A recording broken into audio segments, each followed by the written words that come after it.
ఇప్పటికే రాష్ట్ర ప్రభుత్వ అధికారులు కూడా వచ్చి కేంద్ర ప్రభుత్వ అధికారులతో చర్చలు కూడా చేశారు. ఇవన్నీ చేసిన తర్వాత ఈరోజు ఒక కన్క్లూజన్కి వచ్చాం. రేపు మంత్రి గారు వచ్చి ఈ 4-5 విషయాల్లో మాట్లాడి ఒక క్లారిటీ ఇస్తారు. దాని మీద ఎప్పటికప్పుడు అందరితో కూడా సమీక్షలు చేసుకుంటూ ఈ ప్రైసెస్ పడిపోకుండా ఏం చేయాలో అన్నీ చేస్తాం. ఇది బ్రీఫ్గా దీనికోసం వచ్చాను. మీటింగ్ అయితే మంత్రి గారు లేకపోయినా ఇక్కడ మాట్లాడిన తర్వాత కొంత క్లారిటీ వచ్చింది. ప్రధానమైన ఉద్దేశం మిరప పండించే రైతులను ఆదుకునే విధానానికి ఈరోజు ఇక్కడికి వచ్చాను. Anybody want to ask any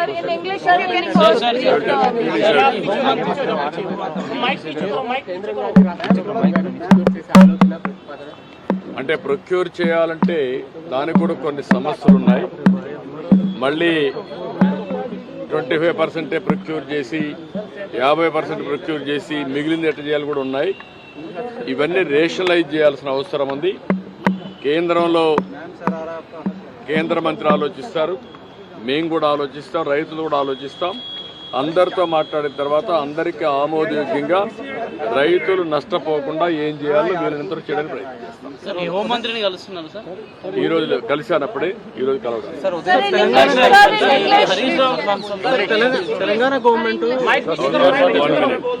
ఈరోజే సిఆర్ పార్టీలు కూడా కలిశాం. ఒకటి జల్ జీవన్ మిషన్, రెండోది పోలవరం మీద సమీక్ష చేశాం. పోలవరం పనులన్నీ కూడా సుజావుగా జరుగుతున్నాయి. ఇది 2027 ఎండుకంతా కూడా పోలవరాన్ని పూర్తి చేయాలని ఒక ప్రాజెక్టు కింద పెట్టుకున్నాం. అదే మరి ఇది ఫేజ్ 1, ఫేజ్ 2 కూడా ఏ విధంగా తీసుకుపోవాలనో అప్పుడప్పుడు టైంలో దాన్ని కూడా కేంద్ర దృష్టి తీసుకొస్తాం. అదే సమయంలో నదుల అనుసంధానం కూడా ఆంధ్రప్రదేశ్ రాష్ట్రం చివరి రాష్ట్రం. సముద్రంలోకి పోయే నీళ్లు కానీ రాష్ట్రంలో ఉపయోగించుకోగలిగితే కరువు లేకుండా చేసే అవకాశం ఉంటుంది. దానికి కూడా ఏదైతే పోలవరం నుంచి బనకచెర్ల వరకు ఏ విధంగా తీసుకుపోవాలి దీనికి కేంద్ర సహకారం కూడా అడిగాను. ఈ 2 ప్రాజెక్టులు అధ్యయనం చేస్తున్నారు, తొందరలో వస్తారు.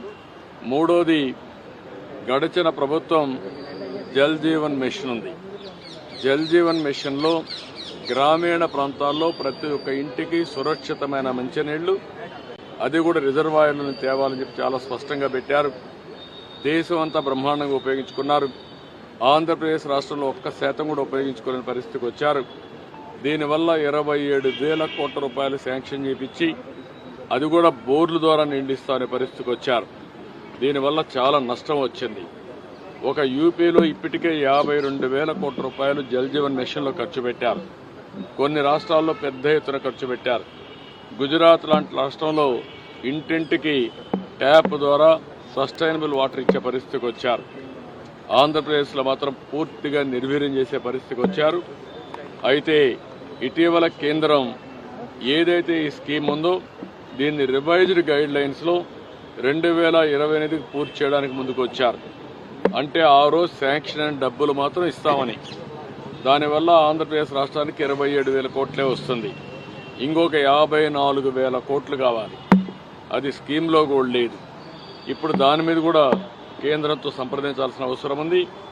ఈ 27,000 కోట్లకు డిపిఆర్స్ తయారు చేసి ముందు శాంక్షన్ చేయించుకోవడం, మిగిలిన ప్రాంతాలకన్నిటికీ మళ్లీ కేంద్రాన్ని ఒప్పించి, ఇది దేశం అంతా కూడా ఉపయోగించే ప్రాజెక్టు కాబట్టి ఆంధ్రప్రదేశ్ రాష్ట్రం ఒకటే కాదు, దాన్ని కూడా ఫాలోఅప్ చేస్తాం. ఒక ప్రభుత్వం చేసే తప్పుడు విధానాల వల్ల, సరైన సమయంలో యాక్ట్ చేయకుండా పోయేదాని వల్ల ప్రజలు ఏ విధంగా నష్టపోతారో ఇదొక ఉదాహరణ. ఆంధ్రప్రదేశ్ రాష్ట్రంలో ఏ ప్రోగ్రాం సరిగా జరగలేదు. సెంట్రలీ స్పాన్సర్ స్కీమ్స్ అన్నీ కూడా నిర్వీర్యం అయిపోయినాయి. దీనివల్ల ఒక్క ప్రాజెక్టు కూడా అమలు చేసే పరిస్థితి లేదు. ఈరోజు ఈ ప్రభుత్వం వచ్చిన తర్వాత 93 సెంట్రలీ స్పాన్సర్డ్ స్కీమ్స్ని వాళ్ళు డీఫంక్ట్ చేస్తే, అవి ఖర్చు పెట్టి ఆ డబ్బులు డైవర్ట్ చేస్తే, మేము ఆ డబ్బులంతా ఖర్చు పెట్టి యూసీలు ఇచ్చి మళ్ళా ఇప్పుడు ట్రాక్లో పెట్టే పరిస్థితికి వచ్చాం. అంటే ఈ విధంగా సెంటర్ ఇచ్చే స్కీమ్స్ అన్ని ఉపయోగించుకుంటే రాష్ట్రంలో ప్రయోజనాలు వస్తాయి, ఉపయోగించుకోకపోతే ఇలాంటి సమస్యలు వస్తూ ఉంటాయి. ఒక భయంకరమైన పాలన, అదే మాదిరిగా ఆ రోజు చేతగాని పరిపాలన వల్ల చాలా సమస్యలు వచ్చాయి. ఒక్కొక్కటి ఆ సమస్యలు పరిష్కారం చేసుకుంటూ ముందుకు పోతున్నాం. అందులో ప్రధాన సమస్య జల్ జీవన్ మిషన్ కూడా. దీనివల్ల ప్రతి ఒక్క ఇంటికి ట్యాప్ ద్వారా సస్టైనబుల్ వాటర్ వచ్చే విధానానికి స్వస్తి పలికారు. దెబ్బతీసే పరిస్థితికి వచ్చారు. ఇప్పుడు మళ్ళా కేంద్రంతో 27,000 కోట్లే కాకుండా నెక్స్ట్ ఫేజ్లో మళ్ళీ 54,000 కోట్లు కావాలి. ప్రతి ఒక్క ఇంటికి నీళ్లు ఇవ్వాలంటే ట్యాప్ ద్వారా. దాన్ని కూడా వర్కౌట్ చేయాల్సిన అవసరం ఉంది. ఏ విధంగా వర్కౌట్ చేయాలో in course of time workout చేస్తారు. మాట్లాడుతున్నారు తెలంగాణ ప్రభుత్వం కృష్ణా నీటి వాటాన్ని తరలించుకుంటున్నారు. చంద్రబాబు హరీష్ రావు గారు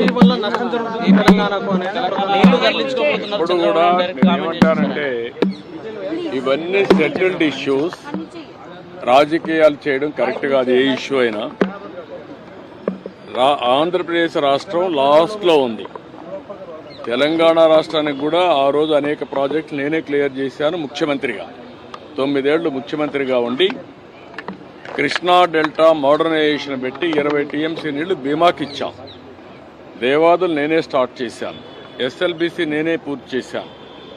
అలాంటివన్నీ వచ్చినప్పుడు సముద్రంలోకి పోయే నీళ్లు తీసుకొని ఆంధ్ర రాష్ట్రంలో ఆ నీళ్లు ఉపయోగించాలని ఈరోజు మీరు చూస్తే దేవాదుల ప్రాజెక్టు పైన ఏదైతే తెలంగాణలో మన ఏ ప్రాజెక్ట్ అది కాదు పైన డ్రింక్ ఇరిగేషన్ ప్రాజెక్ట్ కాదు పైన ఇంకోటి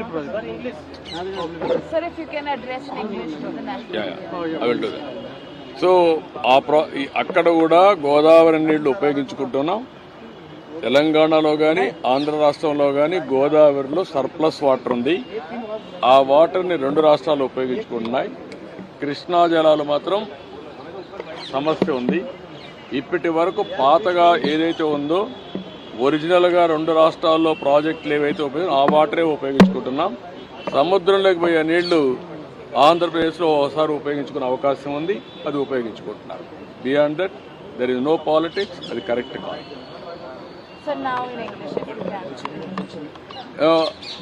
Today I came here to represent to the Ministry of Commerce about chilli farmers issue.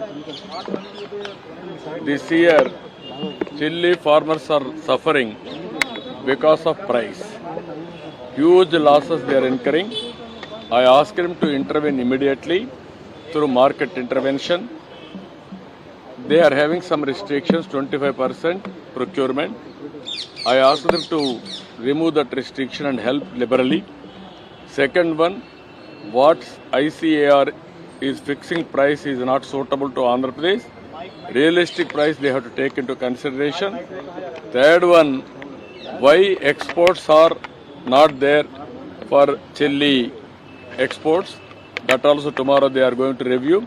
Finally, we want to protect the farmers in Andhra Pradesh. Not only chilli, there is a problem of tomato. For that also they are willing to give transportation charges and hoarding charges. That also we are working with them. That is the main purpose. There were other meetings also that were held even Delhi. No, today one more meeting I had. That is Water Resource Minister. There Polavaram I have briefed him. The way progress is taking place. By 27 end we are going to complete Polavaram project. That is what I reported them. Everything is going on very smooth. Third one, Andhra Pradesh is the lower riparian state for Godavari and Krishna. Water is going to see. That water we wanted to use for especially drought prone areas of Rayalaseema. That is what I requested them. This is a hybrid model we want to go, ham model. That we discussed with them. I need central government cooperation. State also is willing to contribute money. We will work with them. That is another project. That also it is only a phase 1. According to Bifurcation Act, phase 2 is there. That is ultimate height is 45.74. There is no compromise. There is not correct issue. Some people are making, they committed all these things, they are making issues now. This is not correct approach. Sir, YSRCP leader has been arrested and the anticipatory bail of his has been denied. So, in TDP office attack issue, what would you like to say on that? No, I don't want to comment anything. Law will take its own course of action. Anybody will commit mistake. There is no politics here. Only law will take its own course So of what do you have to say about Delhi CM? She has taken oath, the cabinet has taken oath. How do you see that? No, I am very happy. Today, new era is going to start in Delhi.